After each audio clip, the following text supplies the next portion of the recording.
Now let's focus on this story about the president. Matamela Cyril Ramaphosa has denied concealing the theft of $4 million from his Limpopo farm. Former state security head Arthur Fraser has laid a criminal complaint against the president. Fraser alleges suspects colluding with the Ramaphosa's domestic worker stole the money in 2020.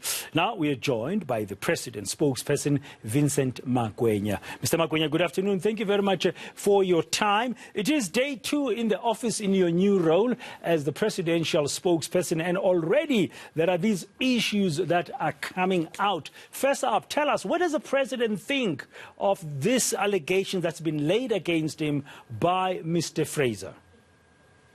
No, thank you, Praten.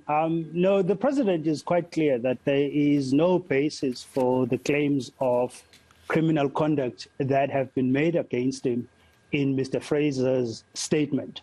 However, we can confirm, Praten, that a robbery took place at the president's farm in Limpopo on or around the 9th of February in 2020, in which proceeds from the sale of game were stolen.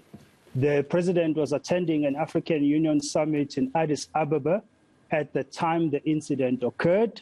On being advised of the robbery, President Ramaphosa reported the incident to the head of the Presidential Protection Unit of the South African Police Service for investigation. So the cash stash that was there legitimately after a sale of some game? Indeed.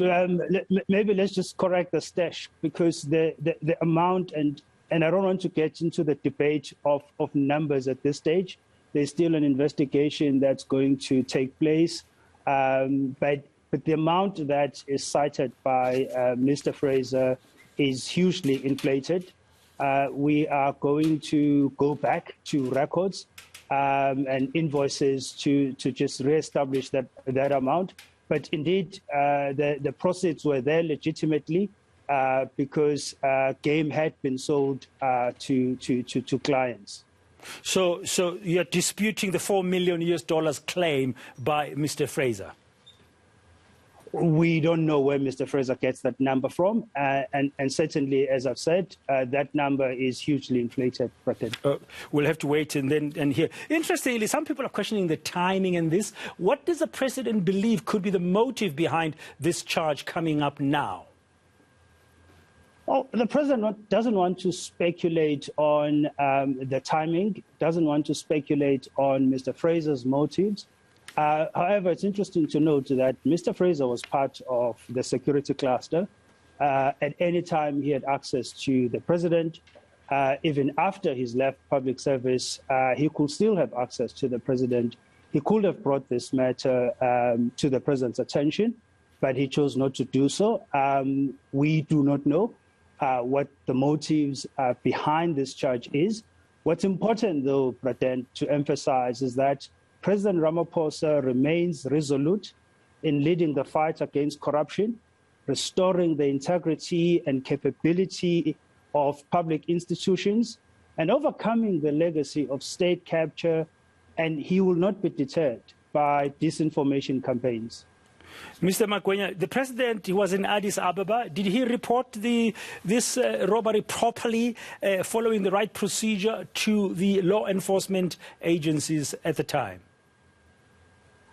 As I said, Praten, on being advised of the robbery, the president reported the incident to the head of the Presidential Protection Unit of the South African Police Service for investigation.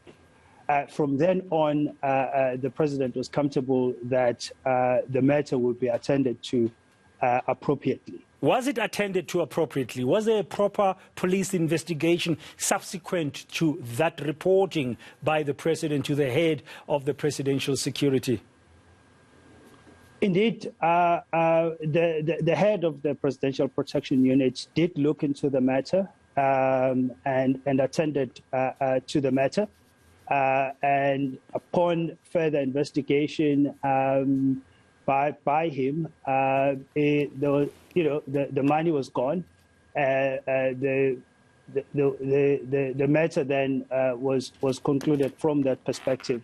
No arrests. I mean, there were no arrests. I mean, so much money. We don't know the volume of the amount. You are disputing whether it was $4 million as claimed by Mr. Fraser now. That was reported on in 2020. And there was an investigation, as you say, and it was concluded. And no arrest, but money went missing from the president's Limpopo farm.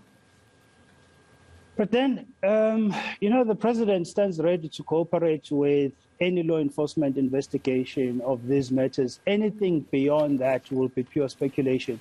I won't get into that level of speculation at this stage as to why they were or there were not any arrests.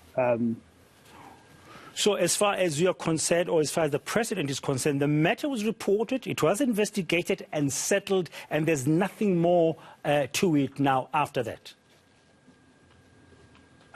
Indeed so, Britain. I mean, this is an incident that occurred in 2020, as I've said. So it has risen now because Mr. Fraser has brought it to the public domain. On the side of the president, he was satisfied that the head of the Presidential Protection Unit had attended to the matter as best as possible.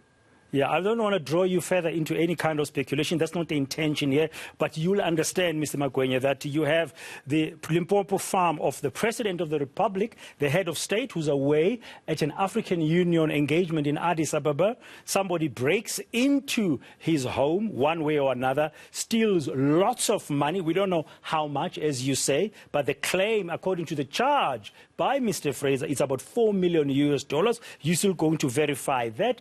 And the president reports there's an investigation and there's no arrests. It seems very odd, doesn't it?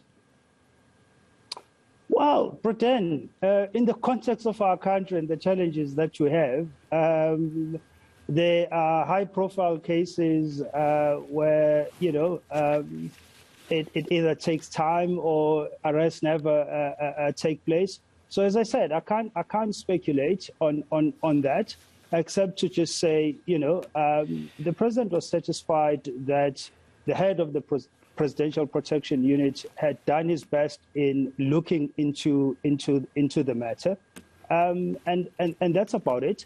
The rest we're going to engage on and ventilate on during the course of the investigation. And maybe let me add that up until now, the president has not received any formal approach from the South African Police Service on this matter. And a lot of the details will come out during that investigation that will follow. And the president, as you said, will fully cooperate with whatever investigation follows. Thank you very much for your time, Vincent Magwenya. This is day 2 as the president's spokesperson. His appointment kicked in yesterday.